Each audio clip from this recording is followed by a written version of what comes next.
Guys अस्सलाम वालेकुम। आज हम लोग यूएई में बाहर वॉक करने निकले थे। यहाँ पे गर्मी बहुत ज़्यादा है, लेकिन बहुत प्यारी हवा चल रही है। और मैं आपको यहाँ का व्यू दिखाती हूँ। देखिए ये फ्लावर्स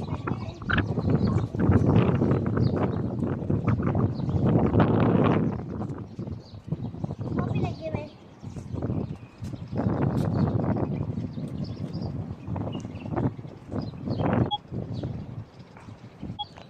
मैंने थोड़ा सा तोड़ा है। अभी मैं आपसे यहाँ की ग्रीनरी शेयर करती हूँ। ये देखें, ये सारे स्लाइड की तरह बने हुए हैं, इतने वो उधर आगे तक बने हुए हैं, वो बहुत प्यारे लग रहे।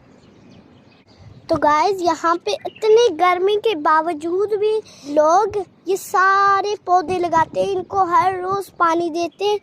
पे इतनी गर्मी के बावजूद भी ये लोग इतना ख्याल रखते हैं, पौधों का इतना ख्याल रखा जाता है, घास का इतना ख्याल रखा जाता है। वो देखे, लोगों ने अपने घर के अंदर खजूरों के दरख्त लगाए हुए हैं।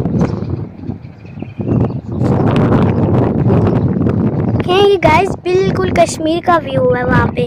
वो उधर पीछे हम लोग कभी गए नहीं है, मैं आपको जूम करके दिखाती हूँ। वो उधर पीछे इतना प्यारा व्यू है ना।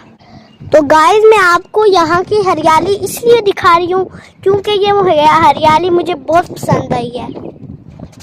आई विश कि हमारा पाकिस्तान भी इस तरह हरा भरा हो जाए। तो गाइस, मैं 14 अगस्त के मौके पर सब पाकिस्तानी को यही पैगाम देना चाहती हूँ कि ज़्यादा से ज़्यादा पौधे लगाएं और हमारे पाकिस्तान को इसी तरह हरा भरा और यूएई की तरह करें, ताकि हम भी साफ हवा में सांस ले सकें।